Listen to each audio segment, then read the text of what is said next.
this. Dude, every time I hear this guy, maybe he'll impress me this time, but every time I see him tweet or talk, it is the most like pseudo-intellectual shit in the world. I don't even know if this mother has a prescription for glasses, okay? That's how triggered this guy makes me when he talks. Actually.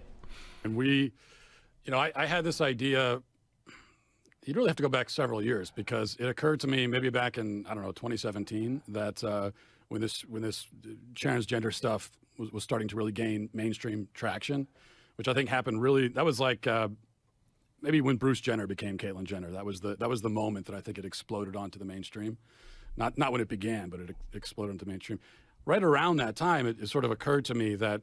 Why is literally everything is coalescing around social issues and culture wars? Because Republicans don't have answers to any real problems. All they can talk about are other people's uteruses and like other people's like sex organs in children. That's all they have. They have no economic solutions to anything. They can't they don't have answers to any problems. They're not here to solve or do anything or fix anything. They just want to unravel and tear shit apart and then hyper fixate on culture war issues. It's actually so pathetic. Like, what's your plan for the economy? No more mandatory vaccine. What are we gonna do about Ukraine and Russia? No more gender therapy for kids. That the people promoting this stuff have a problem, which is that we're supposed to accept someone like Bruce as a woman. But then what exactly does that mean? What are we accepting him as? Like he says, I identify as a woman. Well, what are you identifying as? What are we, if you're a woman, well, I know what a woman was before, but if now we're including a guy like Bruce, then what is a woman now? And so I started asking this question. It was really basic, just like, what is a woman? What are you trying to say about womanhood now? And couldn't get anyone to answer it. I mean, and mostly it's just on Twitter, and challenging someone on the left. Just give me a definition. What's your definition of the word? And none of them would do it. So at a certain point, I thought, well, we have to find a way to go out and put this question in front of them. And that's sort of where the idea for the documentary came from. And we... Yeah, I am here to debate black issues. What's your problem? Where are you, fanatic? When are you going to debate him? Walsh? Walsh will never talk to me. And he's smart not to. Knew going in that we wanted two things, well, three things. One is we have the mission behind it, the message that we want to get across, but we also want it to be a piece of entertainment, because a lot of conservative documentaries, not all of them, but many of them are just, you feel like you're watching an extended version of a podcast or something. It's not a piece of entertainment. So we wanted it to be that. And then we also knew that the way this is going to work, if it works at all, is if I'm just asking questions. Because if it's me going on a tour around the country yelling at people, that would be satisfying for me emotionally, but it just wouldn't prove anything other than what people already know, which is that two sides yell at each other. So we wanted to give... Okay, this is boring as fuck. It's done. Depends on what... I don't think we have exact numbers, but if we're talking about the drugs, millions. How many people have had this done? Depends on what... I don't think we have exact numbers, but if we're talking about the drugs, millions. Millions? How did you do a whole documentary on this? And you're like 4 orders of magnitude off. Millions of kids on puberty blockers? Millions?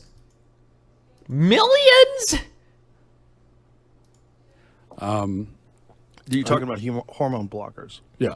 Millions of kids have been on hormone blockers? Really?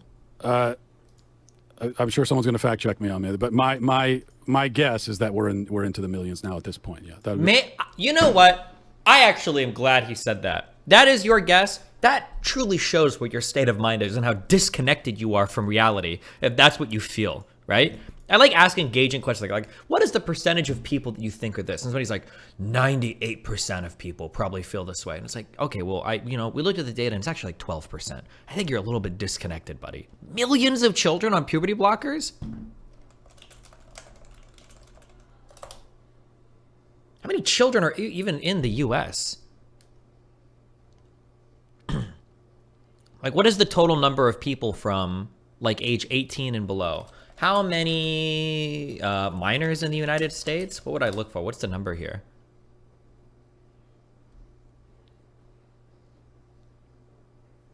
There's about like 75 million. So if he says millions, he thinks what, like 5% of kids are on puberty blockers? Be my guess. I can say for double mastectomies, I read a report recently that there were over 1,000 done between 2016 and 2019, and when you compare that to how many were done between 2008 and 2015, it's a massive increase. And over 1,000 girls had gender affirming double mastectomies in that time frame. And when you say girls, you're talking about prepubescent, right? Minors, and that's just up until 2019, and then we know that there's been this exponential increase with all this stuff year over year. So it's a lot. It's too many. Having this happen to one kid is way too many. It's a lot more than one. Yeah, look, if you're an adult and you want to do that, and you understand who you are and what you are. Hold on, no shot.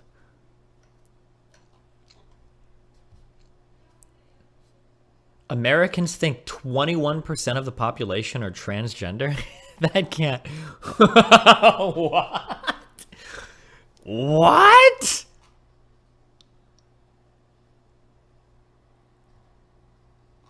What? No shot. I would have to. I'm curious where this polling data comes from. No way. That's insane. I can't believe that. Have a household income over $1 million. No shot.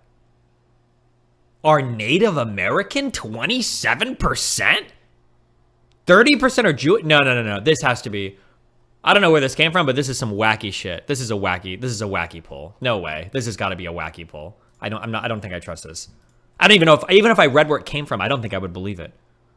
How could you simultaneously believe that 20% of the population has a household income over $1 million, but only 38% has a household income over $100,000? Like, this doesn't even make sense. You think there are more people that are making over $1 million than there are people between like the 100,000 to 900? Like, this is just so weird. I don't know. Thank you for voting, A Boy Called Sue. We all thank you for your service. And this is how you feel you should progress. You're an adult. This is a free country. You should be able to do whatever you want. But when you're talking about doing that to children, the fact that so many people are on board and so many people are angry. If you have, like, people are going to be angry at us that we're having these conversations. Yeah, they will be. And I also, I actually think that that this shouldn't be happening to. It's a very small number, if that's right. It says over the last 5 years, there were at least 4,780 adolescents who started puberty blockers and had a prior gender dysphoria diagnosis. This says it's kind of undercounted, but that would be a big undercounting. Less than 1,000 people a year. Yeah. Yeah, I mean, I would guess, hundreds of thousands at this, but I could be wrong. You did a whole documentary on this, didn't you? How do you not have any background information at all about any of this? Did you do any reading, any research, anything at all? Million sounds great. Yeah, I could be wrong. Yeah. The Media Matters will have fun with that clip. Yeah. Matt Walsh claims it. I need to finish eating my thing. Wait, we never